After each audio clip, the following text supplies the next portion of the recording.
네, 반갑습니다. 네, 이렇게 만나 뵙게 돼서 반갑습니다. 지난번에도 오온 계공, 오온 무아에 대해서 또 이야기를 잠깐 했었죠. 그 부처님 가르침을 보면 뭐 인연 따라 생겨나니까 실체적인 것은 없다. 비실체성이다. 뭐 공하다. 무아이다. 이렇게 이제 얘기를 하다 보니까 사람들이 좀 일각에서는 좀 오해를 하시는 분들도 계시는 것 같아요. 불교는 그야말로 그 허무주의적인 것이 아니냐, 그렇게 자꾸 없다고 하니까 그 없다라는 데 또 치우치는 사람이 생길 수가 있다는 것이죠. 그래서 지금 이렇게 나는 내 인생을 이렇게 살아가고 있는데, 그리고 분명히 나에게는 이렇게 살아가고 있는 이 현상세계의 이것도 중요한데 자꾸 이제 없다라는 얘기만 하시는 것은 아닌가, 이제 이런 이야기를 하는 분도 계시고요. 또 이제 제가 오랜 생활, 이제 군 생활을 했다고 말씀드렸는데, 이제 군에 있다 보니까 이제 군 장병들과 만나서 이야기를 나눌 때는 20대 그 젊은 친구들, 이제 막 뭔가 세상을 시작해야 하는 그런 친구들에게 세상은 다 공한 거다. 집착하지 마라. 이런 얘기만 이제 계속 한다면 아무래도 아마 그 친구들은 뭔가 모르게 이렇게 좀 꿈과 희망과 열정과 에너지, 이런 것들을 어떻게 내가 잘 쓸 수 있는지를 그 설명해 주는 방편이 조금 더 이제 그 친구들을 좀 우리 부처님 가르침으로 이끄는데 좋은 방편이 되지 않겠나, 뭐 그런 생각들이 좀 들더군요. 그래서 이제 제가 이제 이런 말씀을 좀 드렸습니다. 제가 지금부터 한 10년쯤 전인가요? 그 연금술사라는 책이 아주 베스트셀러, 우리나라에서도 1등이 됐던 적도 있었고요. 또 그 이후에 이제 시크릿이라는 책들이 나와서 또 끌어당김의 법칙을 얘기하기도 했죠. 또 연금술사에서는 간절히 원하면 무엇이든 이룰 수 있다라는 이제 메시지를 주어서 많은 사람들을 좀 열광하게 했던 것 같고, 또 시크릿이라는 책도 이제 비슷한 측면에서 이제 끌어당김의 법칙의 어떤 결과 부분들을 집중하는 걸 통해서 마음만 먹으면 부자도 끌어당길 수 있다. 성공도 끌어당길 수 있다. 건강도 끌어당길 수 있다. 이런 이제 방편의 이야기들을 해서 아주 많은 사람들의 세계적인 어떤 호응을 얻었던 것 같습니다. 제가 이제 오늘 말씀드릴 것은요. 그렇다면 그것은 어떻게 봐야 되느냐? 그런 그 연금술사에서 말하는 끌어당김의 또는 끌어당김의 법칙에서 말하는 그런 것들은 이제 불교에서는 어떻게 봐야 될 것인가 이제 하는 점이죠. 좀 쉽게 말하면 이 세상이 불교에서는 실체가 아니다, 꿈과 같다, 이렇게 설명을 했습니다. 그래서 누구나 우리들의 공통적인 목적이라고 한다면 이 꿈에서 깨어나는 겁니다. 당연히 이 꿈에서 깨어나는 것이 가장 중차대한 공부인 것이죠. 그런데 이제 방편으로 아직 이것이 꿈이다라고 했을 때 이걸 믿지도 못하고 이해할 수도 없다. 나는 이렇게 생생하게 꿈 같은데 어떻게 이것을 꿈이라고 할 수 있느냐라고 하는 분들에게, 또 혹은 지금 이것을 꿈이라고 그냥 퉁쳐버리기에는 지금 내 삶이 너무 힘들다, 너무 고통스럽다, 몸도 아프고 힘들다, 이것부터 일단 빨리 해결해야, 그래야 내가 출세관을 위한 한 걸음 이렇게 나아갈 수 있지 않겠는가 라고 이제 하시는 분들이 있는 것이죠. 그래서 이제 그분들을 위한 방편으로 어떻게 하면 내가 내 인생을 조금 더 뭐랄까 밝고 희망찬 삶으로 바꿔갈 수 있을까. 다시 말해, 어차피 꿈은 공하다라고 할지라도 악몽을 꿀 필요가 있겠는가. 좀 행복과 즐거운 꿈을 꾸는 것도 중요하지 않겠는가 하는 어떤 이제 방편의 차원으로 현실적인 또 괴로움이 있는 분들에게는 그런 가르침도 도움이 될 것 같습니다. 석가모니 부처님께서도 시론, 계론, 생천론이라고 해서 근기에 따라 중생들의 상황에 따라서 단계별 법문을 설하셨습니다. 그 점이 제가 느끼기에 선사 스님들과 좀 다른 점이었던 것 같아요. 선사 스님들은 스님들을 대상으로, 또 많은 이제 좀 근기가 있는 불자들을 대상으로 꿈에서 깨어나는 것을 고구정령이 지속적으로 설하셨다면, 우리가 석가모니 부처님을 참 귀하게 느끼면서 우리가 이렇게 존경하고 존중하고 믿고 하는 이유는 석가모니 부처님은 그렇게 특정 어떤 계층을 위해서만 설한 것이 아니고 특별하게 근기가 높은 사람들을 위해서만 법을 설하신 것이 아니라 지금 당장 먹고 살기 힘드신 분들, 경제적으로 어려운 분들, 또는 왕들에게는 어떻게 나라를 다스리는지, 또 경제 장자들에게는 어떻게 하면 회사를 잘 경영할 수 있는지, 아내에게는 남편에게 어떻게 하는지, 남편에게는 아내에게 어떻게 하면 좋겠는지, 이런 다양한 그 상황에 따라서 근기에 맞는 설법을 하심으로써 처음에는 좀 실론, 계론, 생천론이라고 해서 아주 보시와 어떤 윤리 도덕적인 삶, 또 어떻게 살았을 때 인과적인 삶, 즉 지금 어떻게 살아야 신구의 삼업으로 어떤 행위를 하고 살아야 어떤 결과를 일으킬 수 있는지, 착한 일을 많이 하면 천상세계를 갈 수 있다. 또 이 인과응보의 가르침, 그래서 지금 복짓는 삶을 살아야 한다. 지금 먼저 복되고 행복하고 충만한 삶을 살아야 우리 앞으로의 미래 인생이 더 복되고 행복하고 충만한 인생이 될 수 있다라는 이런 어떤 방편의 법문을 설하셨어요. 그렇게 설하시다가 거기서 이제 좀 근기가 성장하고 성숙된 분들을 대상으로 이제 조금 더 높은 차원의 가르침을 설해서 결국에는 괴로움과 괴로움의 소멸이라는 사성제까지 이제 결국은 설하게 되시죠. 그래서 이제 오늘은 조금 방편의 측면에서 말씀을 드리고자 하는데요. 지난번에 제가 오온을 이제 설명을 했습니다. 그때는 오온 개공, 오온 무아라는 관점에서 나라는 존재는 색, 수상, 행, 식이라는 5가지 요소로 이루어져 있다. 색은 우리 몸이라고 했고요. 수상, 행, 식은 느낌, 생각, 의지, 의식 이렇게 이제 단순화시켜서 5가지로 나누어서 살펴봤고, 그 각각이 몸도 느낌, 생각, 의지, 의식도 이 모두가 실체가 아니었구나, 비실체성이었구나, 내가 이것을 나라고 여길 아무런 근거가 없구나라는 사실을 살펴보는 것을 통해서 느낌도 집착하지 않고 생각도 의지, 의식 어디에도 집착하지 않는 길을 말씀을 드렸습니다. 근데 이제 오늘은 그렇다면 이제 가만히 생각해 보세요. 불교에서도 이제 그 유무중도라는 말을 또 하기도 하는데요.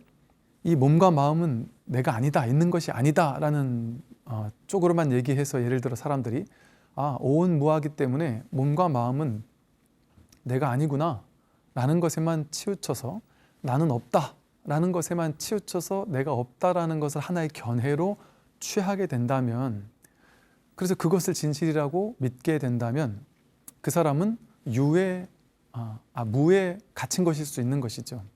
그러나 이렇게 우리가 이 몸과 마음을 또 쓰고 있는 이 현실은 또 무시할 수 없단 말이죠. 이 꿈의 현실에 대해서도 우리가 무시할 수 없다는 것이죠. 그래서 불교의 중도의 가르침에서는 있음에도 취하지 말고 없음에도 취하지 말라고 합니다. 즉 오온무아를 통해 부처님께서 우리에게 말하고 싶은 것은 너라는 건 없다 라는 사실을 견해로 취해서 집착하라는 얘기를 하고자 하는 것이 아닌 것이죠. 불교는 무유정법이라고 해서 이것을 주장하는 게 아닙니다. 그 당시 아트만이라는 어떤 고정된 실체적인 자아에 너무 많은 사람들이 집착하고 취착해 있다 보니까 그것을 깨기 위해서 부처님께서는 무아라는 방편을 조금 더 강조했던 측면이 있는 것이죠. 그럼 불교는 무엇이냐 하면 불교는 무아다라고 결론 내려서 얘기할 수 있느냐? 그렇지 않습니다. 불교는 유아라고 결론 내려서 말할 수 있느냐? 그렇지 않습니다. 어느 한쪽에 이것이 불교야라고 집착한다면, 취한다면 그건 불교를 제대로 중도적으로 보는 것이 아니지요.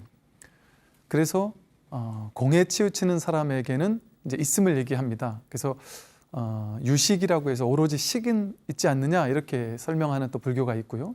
또 공성을 이렇게 설명하는 그런 또 가르침도 일부 있죠. 또 초기 경전에서는 이렇게 무아를 주장했지만 선불교에서는 또 참나, 진나 내지는 그 본래 면목, 주인공, 불성이라고 또 설명을 하기도 합니다. 이런 것을 듣고 불교는 참 이상하다. 왜 무아라고 했다가 진나라고 하느냐? 도대체 뭐가 결론이냐? 이렇게 묻는다면 그것은 아직 중도에 대한 안목이 좀 없구나 이렇게 생각할 수 있을 겁니다. 불교에는 어떤 취할 만한 견해가 없습니다. 세간은 이 견해나 저 견해 중에 하나를 취해서 나는 이쪽이야, 나는 저쪽이야를 선택하잖아요. 그런데 그것은 전부 취사 선택입니다. 세간에서 일어나는 일들이죠. 이 공부는 출세간의 공부이기 때문에 어느 한쪽에 취하지 않는다. 그래서 이제 오늘은 이 똑같은 오온을 가지고 이제 설명을 드리는데, 지난번엔 없다라는 측면에서 말씀을 드렸다면 이번엔 있다라는 측면에서 이 오온을 우리가 오온이 바로 나라면 오온을 어떻게 쓰느냐에 따라서 내가 내 인생을 행복하게 바꾸고 가꿀 수 있는 게 되겠죠. 예를 들어 몸으로 본다면 음식을 먹는데 아주 안 좋은 음식, 입에는 달고 맛있지만 몸에 안 좋은 음식, 뭐 가공이 많이 된 음식이라든지 또는 뭐 입맛만 좋지만 별로 이렇게 오염된 음식, 우리가 요즘에 정크푸드라고 말하는 이런 음식들을 늘 먹고 늘 달고 살고 그렇게 된다면 당연히 몸도 망가지겠죠. 몸이 좀 많이 망가진 사람들 같으면, 옛날에 제가 TV 프로에서 본 적이 있는데요. 어떤 아이가 6살 정도밖에 안 된 이제 아이에게 이제 실험을 했습니다. 하얀 그 설탕이나 또 하얀 소금이나 이런 어떤 것들이 얼마나 안 좋은지 뭐 그런 어떤 실험을 했던 것 같아요. 근데 그 아이가 평소엔 그렇게 막 화를 내고 이러는 게 좀 적다가 그런 음식만 먹으면, 우리가 정크푸드라고 말하는 이런 음식들만 먹으면 5분도 안 돼서 갑자기 막 폭력적으로 바뀌고 화를 막 내고 그런다는 거예요.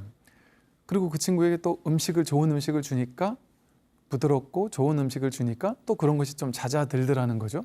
그래서 이제 TV에서 실험을 했더니 정말 그런 모습들을 이렇게 보여지더라고요.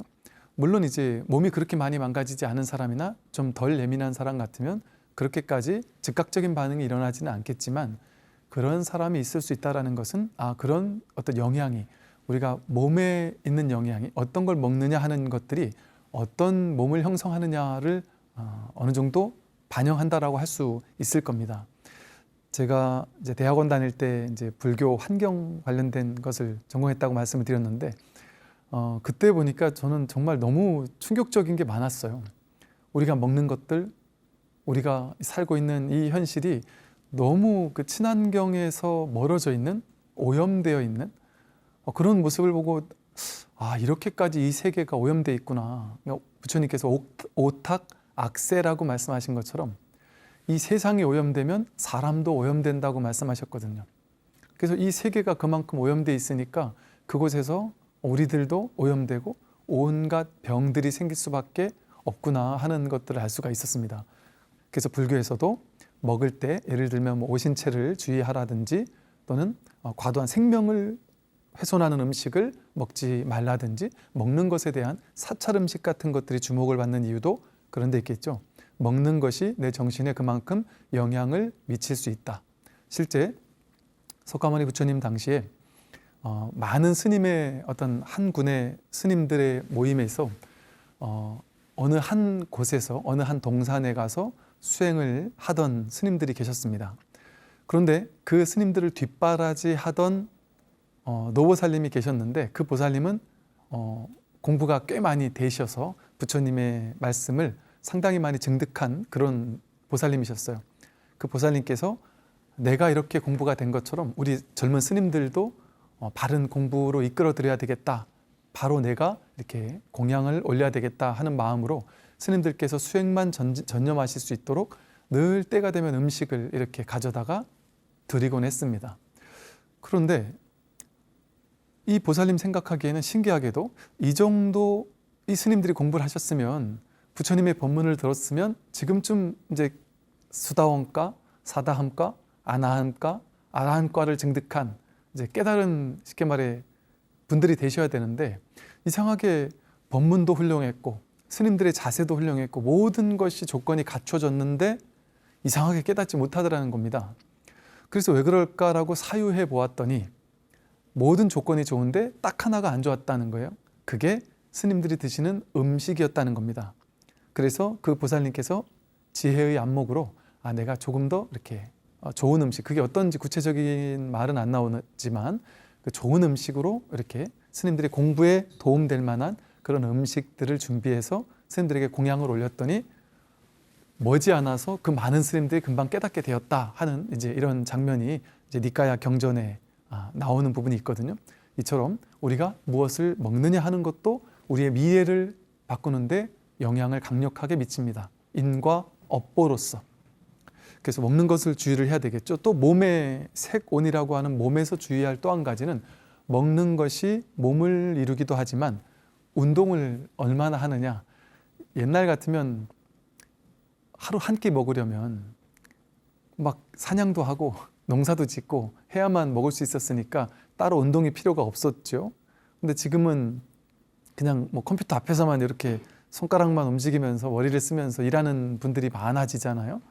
그리고 집안일도 보살님들은 좀 안 했을 수도 있겠지만 집안일도 그냥 기계가 많이 해주는 것들도 많잖아요. 옛날 같으면 그 많은 옷을 싸들고 냇가에 가서 빨래를 두들기고 하면서 운동이 됐을 텐데 지금은 또 이제 기계가 해주는 것도 많다.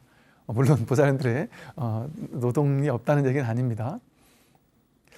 그러다 보니까 별도로 운동을 하는 분들이 많아요. 근데 요즘의 시대에는 그 또한 그 운동도 분명히 필요하죠. 그래서 운동을 안 하면 확실히 몸이 좀 찌뿌둥하기도 하고 몸이 좀 망가지죠. 그래서 우리 몸에서 중요한 것은 바르게 먹는 것이 무엇이냐, 그리고 어떤 몸을 어떻게 운동을 하면서 주기적으로 몸을 써서 내가 살아가느냐 하는 것이 세곤에서는 중요할 겁니다. 그리고 이제 마음에 대한 네 가지인데요. 수상행식인데요. 첫 번째가 수온이 나온 것을 좀 주목해 봐야 됩니다. 느낌이라는 것이 상당히 중요한 점이 이 중요한 점인데요. 지금 내가 무엇을 느끼느냐가 중요합니다. 여러분들은 어제, 그저께, 지난 일주일, 한 달, 1년간 최근에 주로 어떤 걸 느끼면서 사시나요? 나의 느낌과 감정은 행복하고 뭔가 충만하고 기쁘고 열정이 넘치고 뭔가 막 이렇게 환하고 충만한 이런 기분으로 하루하루를 살아가고 계신가요? 아니면 뭔가 불안하고 초조하고 두렵고 근심걱정에 사무치고 그래서 거기서 벗어나기 위해서 막 기를 쓰는 이런 삶을 사시나요? 중요한 점은요, 수온이 바로 나라고 했잖아요. 그 말은 수온이, 느낌이 바로 나를 형성한다는 겁니다. 첫 번째 온 것은 느낌이 마음 가운데 가장 직접적으로 내 삶의 미래를 형성하는, 인과 업보로 형성하는 가장 강력한 힘이 느낌입니다. 지금 느끼는 것을 앞으로도 계속 느끼게 될 확률이 높습니다. 이게 이제 어찌 보면 인광보고 이게 끌어당김의 법칙과도 같아요. 내가 지금 무엇을 느끼고 있느냐의 상태는 내가 지금 느끼고 있는 이것을 이 법계로 보내고 있는 것과 다르지 않거든요. 그러니까 지금 내가 느끼고 있는 이 감정을 앞으로도 계속해서 느낄 수밖에 없도록 삶이 펼쳐질 수밖에 없을 겁니다. 그러면 이제 이렇게 얘기를 하고, 그래서 지금 제일 중요한 것이 지금 매 순간 하루하루를 내가 어떤 기분으로 사느냐, 어떤 느낌으로 사느냐 하는 게 내 미래가 어떤 미래가 펼쳐질지를 좌우합니다. 이렇게 얘기하면 많은 분들이 스님, 저도 좋은 느낌을 느끼고 살고 싶죠. 저도 제 인생 행복한 느낌으로 살고 싶죠. 그래서 내 미래를 행복한 미래로 바꾸고 싶습니다. 근데 그게 말처럼 됩니까? 내 인생이 괴로운데, 내가 지금 처한 환경이 좋은 느낌이 아닌데 어떻게 좋은 느낌을 내가 느낄 수 있겠습니까? 라고 이제 반문을 합니다. 정말 그럴까요? 제가 지난번에 오온에서 그 수온에 대해서 한번 실체가 없다라고 말씀을 드린 것처럼 그거는 우리의 생각입니다. 내 생각에서는 좋은 느낌이 일어날 때 나는 좋은 느낌을 느끼고 싫은 느낌이 일어나면 나는 싫은 느낌을 느끼지요 라고 생각하지만 그렇지 않습니다. 좋은 느낌을 느낄지 싫은 느낌을 느낄지는 사실은 내가 결정합니다. 나에게 달린 일이지 외부 상황에 달려있는 일이 아닙니다. 지난번 비유 드린 것처럼 아주 뜨겁고 더운 땀이 많이 나는 상황이 무조건 괴로운 느낌일 수는 없잖아요. 사우나에서는 더 뜨거운 상황에서도 시원하다라고 하는 것처럼 모든 상황은 있는 그대로입니다. 중립입니다. 거기에 신기하죠?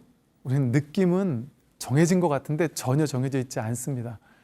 그래서 느낌과 생각이 우리 마음을 규정하는 분별심과 어떤 의도, 의지를 규정하는 두 가지 기본 데이터베이스라고 말씀드렸어요. 생각이 달라지면 거기에 따른 느낌도 달라집니다. 거기에 대한 인식이 달라지면 거기에 대한 느낌도 다르게 느낍니다. 난 이 사람을 되게 첫인상이나 몇 가지 하는 행동을 보고 너무 기분 나쁘고 싫고 이 사람만 보면 아주 가까이 가기 싫었어요. 그래서 이 사람을 딱 보자마자 싫은 느낌이 들었습니다. 그런데 나중에 이 사람을 좀 더 두고 보고 친해지다 보니까 이 사람이 그건 좀 독특한 자기 개성이었을 뿐이고 이 사람의 내면이 너무 따뜻하고 너무 좋은 사람이었다는 걸 알게 됐다면 이 사람을 보고 그 느낌이 또 달라지겠죠. 좋은 느낌으로 바뀔 수 있을 겁니다.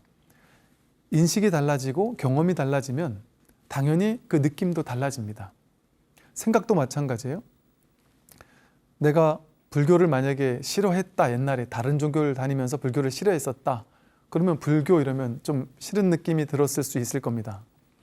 그런데 불교로 바뀌면서 스님들 법문을 들어보니까 내가 생각했던 그것만이 불교의 전부가 아니구나 라고 느끼고 그래서 불교를 좋아지게 됐다면 그 생각이 바뀌었는데 견해, 종교적인 어떤 견해가 바뀌었기만 했는데 내 느낌도 함께 달라집니다. 즉 이 생각과 느낌은 함께 이렇게 움직이면서 동일한 상황에서 좋게 느낄지 나쁘게 느낄지를 결정하게 만든다는 것이죠. 즉 어떤 걸 느낄지는 자기에게 달린 일입니다. 그 상황이 절대적인 괴로움일 수 없습니다. 돈이 없어서 지금 나이가 30, 40, 50 가까이 됐는데 모아놓은 돈이 없어서 저는 괴롭습니다. 이건 누가 봐도 괴로운 상황입니다 라고 하겠지만 제가 아는 어떤 친구는요 꽤 많은 정말 너무 많은 빚을 안고 있는데도 불구하고 사실은 몇십억 빚이 있었다더라고요. 근데 지금 많이 갚아가지고 이제 10억 이내로 떨어졌다고 그런 분이 있었어요.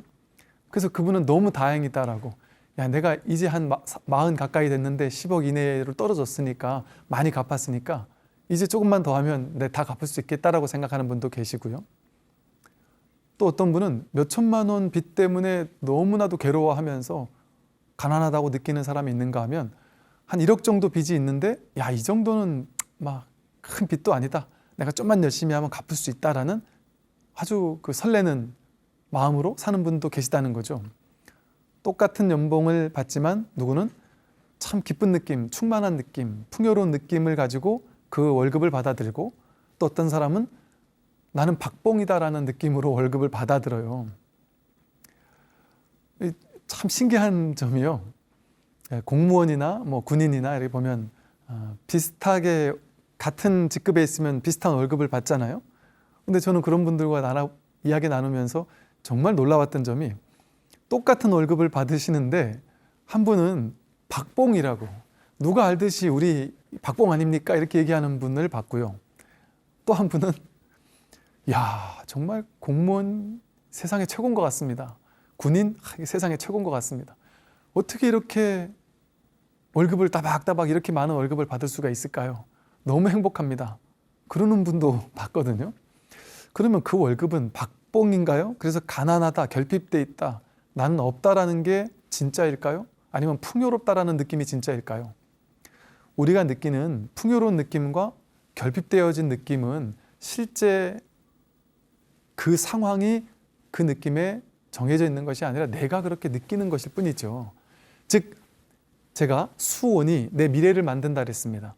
무엇을 지금 느끼고 사느냐가 내 미래에 무엇을 더욱더 느낄지를 결정한다고 했습니다. 그러면 지금 주어져 있는 느낌을 부정적으로 느끼는 것이 아니라 있는 그대로의 진실에 가까이 다가가면 이곳에서 완전함을, 풍요로움을 느낄 수 있게 됩니다. 진실을 맞이할 수 있게 된다. 조금 이제 유의 조작을 한다면 나쁘게 느끼기보다는 좋게 느끼는 쪽으로 조금 연습한다면 그것도 좋은 방편의 공부가 될 수 있겠죠. 그런데 근원으로 들어가면 억지로 애써서 좋게 느끼라는 얘기가 아닙니다. 본래의 삶의 진실은 좋은 것도 아니고 나쁜 것도 아니거든요. 내가 내 생각으로 이렇게 돼야 돼, 저렇게 돼야 돼, 이렇게 하면 좋은 거고 저렇게 하면 싫은 거야 라고 그 느낌을 생각과 함께 둘이 함께 노력을 해서 만들어내고 조작해내거든요. 내 내면에서. 그것만 하지 않는다면 세상은 있는 이대로입니다. 중립적인 지금 있는 이대로의 진실이 삶에 언제나 드러나 있습니다. 있는 이대로의 진실에 내맡기고 살게 되면요, 삶에는 문제가 있는 그대로 문제가 사라집니다. 즉 다시 말해서 놀라운 행복이 어떻게 만들어지는 것이냐, 없던 행복을 내가 열심히 노력해서 놀라운 행복으로 바꾸는 게 행복을 얻는 방법이 아닙니다. 진정한 행복은요, 본래 갖추어져 있습니다. 진정한 행복은 불행하지 않으면 그것이 행복이에요. 행복을 따로 찾을 것은 없습니다. 내가 생각으로 이렇게 돼야지만 돼라고 생각했다가 그 생각이 내려놔지는 순간 아무 일이 없어지는 거예요. 아무 문제가 사라집니다. 문제가 사라지는 것이 괴로움의 소멸입니다. 문제가 사라질 뿐이지, 그러니까 아무 일이 없을 뿐이에요. 그동안은 내가 많은 문제, 스트레스, 괴로움을 안고 살다가 그 괴로움이 문득 사라질 뿐이지 또 다른 괴로움이, 또 다른 행복이 만들어지는 게 아닙니다. 그러니까 우리가 큰 스님들이나 공부를 많이 한 분들을 볼 때 어떻습니까? 그분들을 여여하다라고 표현하거든요. 여여하다. 한결같고 한결같다 그 소리예요. 무사인이다. 일 없는 사람이다라고 표현해요. 우리가 그 깨달은 도인들을 막 승승장구하는 분이다. 뭐든지 맘만 먹으면 다 할 줄 아는 분이다. 무엇이든 다 이룰 수 있고 막 만들어낼 수 있는 분이다. 이렇게 묘사하지 않죠. 아무 일 없는 사람일 뿐입니다. 그게 열반입니다. 행복과 불행 중에 행복을 선택해서, 슬픔과 기쁨 중에 기쁨을 선택해서, 실패와 성공 중에 성공을 선택해서 그쪽으로 가려고 하는 건 유의 조작이라서 그렇게 만들어진 성공은 반드시 허물어집니다. 내가 조작해서 만들어진 성공은 반드시 허물어져요. 그런데 이 일 없는 자리, 문제가 사라진 자리, 이 열반, 해탈이라고 불리는 번뇌망상의 불길이 확 꺼진 자리, 이 자리는 그냥 일이 없을 뿐입니다. 만들어낸 게 아니에요. 본래 우리에게 갖추어져 있던 본래 면목입니다. 우리들의 본성이 이렇게 일 없는 자리예요. 그렇기 때문에 이 자리는 사라질 수가 없습니다. 내가 만들어낸 게 아니기 때문에 불생불멸하는 자리예요. 불생불멸법이라고 합니다. 제가 이렇게 방편 얘기 한다 해다가도 자꾸 이렇게 하다 보면 또 이렇게 또 이 본질의 이야기를 하게 되네요. 그래서요, 아까 말씀드린 것처럼 우리가 이 느낌을 가지고 우리 인생을 아주 행복하고 조화롭게 아주 아름답게 만들 수 있는 아주 작은 실천이 있습니다. 어떤 실천을 하면 좋을까요? 제 인생에 언제나 봄, 여름, 가을, 겨울은 있었잖아요. 언제나 제가 눈을 뜨면 꽃이 있었고 나무가 있었고 하늘에는 구름이 있었고 태양이 있었습니다. 산에는 그 우거진 숲이 언제나 있었습니다. 근데 제가 전에 말씀드린 것처럼 20대 어느 날 도량을 이렇게 걷고 있다가 제비꽃 한 송이를 전혀 다른 기존에 보던 것과 어떤 다른 방식으로 좀 만났다고 할까요? 그 일이 있은 뒤로 그 전후가 아주 놀랍게 달라졌는데, 달라진 것이 어떻게 드러났느냐 하면, 봄은 봄대로 너무나도 눈부신 아름다움에 제가 뭐랄까, 이렇게 말은 어떻게 설명할 수가 없는데, 이 봄의 아름다움이 이렇게 눈부시게 아름다울 수 있구나라는 사실에 너무나도 막 전율이 일어난다 할까요? 너무 아름다웠습니다. 근데 이 제 안에서 이 충만감, 그냥 봄이라는 있는 그대로의 누구나 볼 수 있는 이 현실을 제가 전혀 다르게 느끼고 보기 시작했는데, 제 안에 그 알 수 없는 그 충만함이랄까요? 그 아름다움, 그 조화로움, 그 경건함, 뭐라고 표현할 수 없는 그 평화로운 고요함, 깊은 고요함. 꽃 한 송이를 바라보면서 이렇게 고요할 수 있구나. 너무나도 마음이 고요하고 행복했습니다. 행복이란 말로 표현할 수 없어요. 그런데 다른 사람들을 이렇게 보니까 그 누구도 이 있는 그대로의 자연에, 풀 한 포기, 나무 한 그릇에 봄이 피어내고 있는 이 아름다움을 누구도 주목하지 않더란 말이죠. 다들 일 속에 사로잡혀서, 생각 속에 사로잡혀서, 하루 일과 속에 사로잡혀서 이것 때문에 괴롭고 저것 때문에 괴롭고 이 일 없는 자리를 돌보지 않더라는 것이죠. 저는 그 첫 해 봄에 봄이라는 것이 이렇게 눈부실 수 있구나라는 것이 너무 감동적이었거든요. 그런데 이제 여름으로 넘어가는데 이 봄의 아름다움이 하루하루가 다르게 숲이 우거지더라고요. 그러니까 봄 나무에 연한 초록색 순이 돋아나다가 그것이 점차 커지면서 점차 색깔이 진해져가는 그 전 과정을 지켜본 적 있으십니까? 나무 한 그루가 우거져 가는 데까지의 그 진한 초록을 띌 때까지의 그 전 과정을 눈으로 담으면서, 가슴으로 담으면서 거기에 감동해 보셨을까요? 그때 그 여름, 그때 제가 한번 지리산을 간 적이 있었어요. 지리산의 산 중턱에 이렇게 녹차 밭들이 쫙 펼쳐져 있었습니다. 거기서 제가 이제 녹차도 좀 따보기도 하고 그랬는데 그 녹차밭에서 아침에 일어났을 때 전날 이렇게 비가 와서 그런지 너무나 쨍하는 아름다움에 막 쨍하는 그 햇볕을 받아서 반짝이는 녹찻잎을 보면서 그 산 전체를 조망하면서 이렇게 멍하니 앉아 있는데 그 지리산의 아름다움이 말로 표현할 수 없습니다. 말로 표현하면 너무 하찮게 바뀌거든요. 그냥 주어져 있는, 우리 모두에게 그냥 주어져 있는, 100% 주어져 있는 선물이거든요. 근데 그 선물을 저는 전혀 그 전까지는 받지를 못했었습니다. 그 작은 감동이 이렇게 큰 감동이라는 사실, 이렇게 큰 기쁨이라는 사실을 전혀 눈치채지 못하고 살았죠. 가을에 놀라운 봄, 여름의 아름다움을 보다가요, 그해 가을을 만났는데 저는 난생 처음 만난 것 같았어요. 가을이 이렇게 아름다울 수 있단 말인가에 놀랐습니다. 가을이 단풍이 막 떨어질 때 신기하게요, 봄꽃이 만발하는 순간에 봄비가 와서 제 마음을 아프게 하더라고요.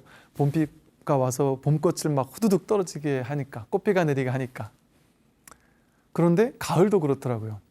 가을의 절정에서 단풍이 막 확 우거지는 순간에 꼭 가을비가 내리는 거예요. 이 녀석들이 말이지. 가을비가 내릴 때 그 단풍이 탁 떨어지는 장면들이요.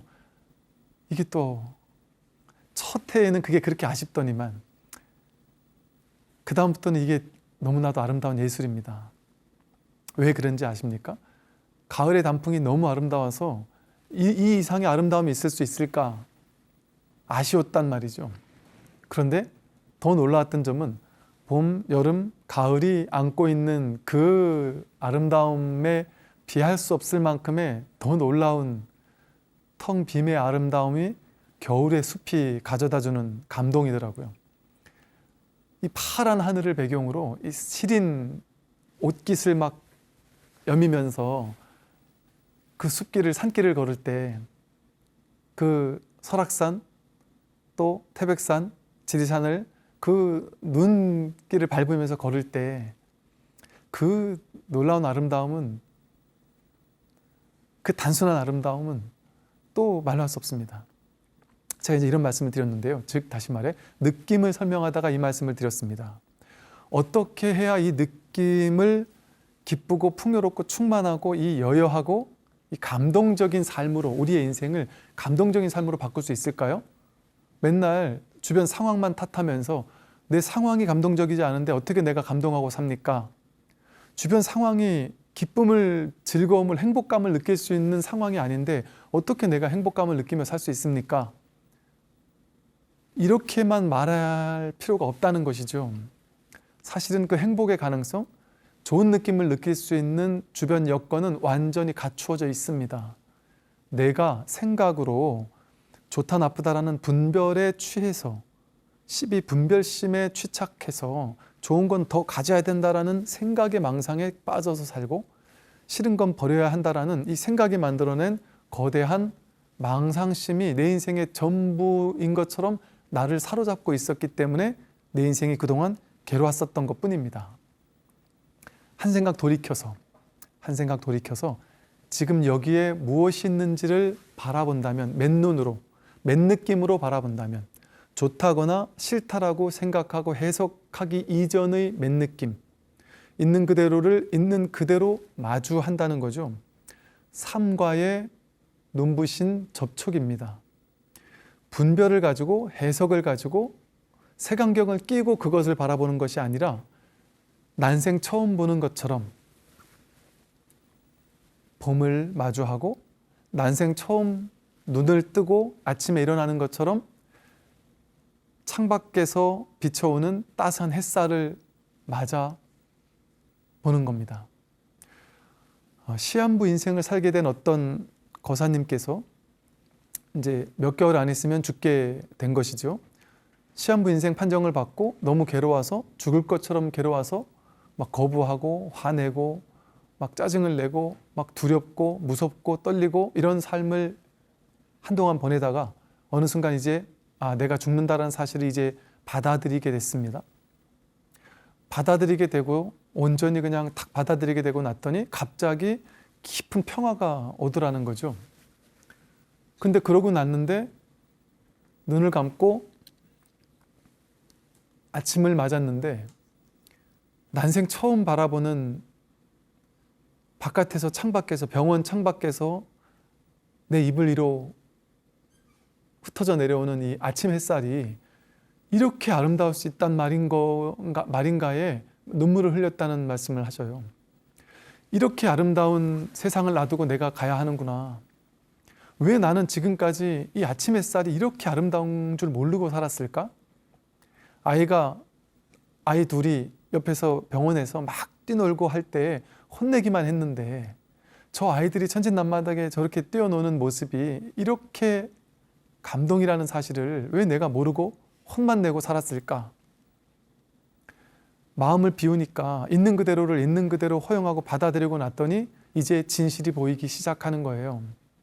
우리에게 진실이 없어서 진실을 보지 못하는 것이 아니고, 진실을 느끼지 못하는 것이 아니고, 있는 그대로의 삶에 감동하지 못하는 것이 아니고, 우리 머릿속의 생각이, 분별 망상이 내 인생을 이렇게 해야 되고 저렇게 해야 되는 무언가의 조작해야만 살 수 있는 곳으로 내가 바꿔놓은 겁니다. 내가 조작해서 만들어 놨습니다. 여러분 인생에 뭐가 문제가 있습니까? 돈을 못 번다고 해서 그게 왜 고통일까요? 아프리카에서, 제가 만났던 인도에서 부모도 없이 쓰레기통에서 썩은 음식을 주워 먹는 친구들, 그 친구들에게 음식을 나눠줬을 때 천진난만하게 웃고 있는 그런 최악의 상황에서도 웃을 수 있거든요. 내가 만든 이 생각과 분별이 만들어 놓은 이 가상현실, 내가 만든 가상현실에 내가 빠져서 괴로워하고 살 필요가 없습니다.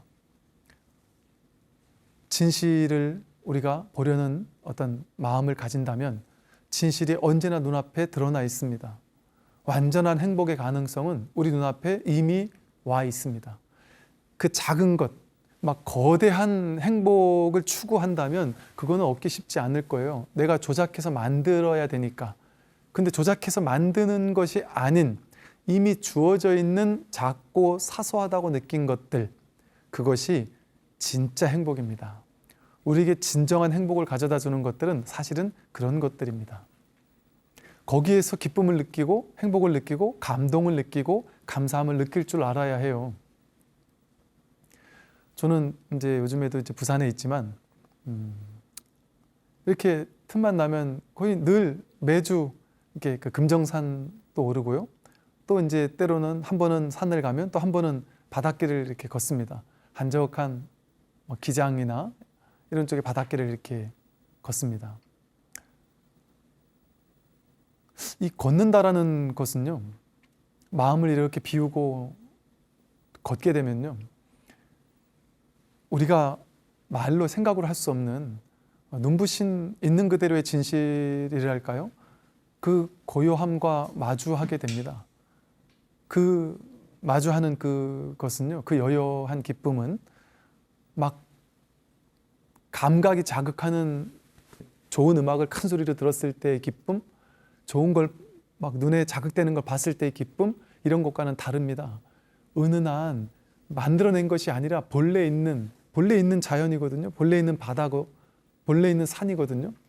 그 이미 나에게 주어져 있는 것에서 감사함을 느낄 때 더 큰 감사와 감동할 일들이 생겨납니다. 그래서 이미 우리에게 갖춰져 있고 이미 우리에게 주어져 있는 것들을 더 크게, 더 기쁘게, 더 감사하게 감동하고 사는 삶, 내가 행복감을 느끼고 사는 삶, 그것이 우리를 더 큰 감동과 더 큰 좋은 것을 느낄 수 있도록 끌어당김의 법칙으로 삶을 만들어 주게 된다는 말씀을 오늘 여기까지 드리고, 다음 시간에 또 뵙도록 하겠습니다. 들으시느라고 수고 많으셨습니다. 수고하십시오.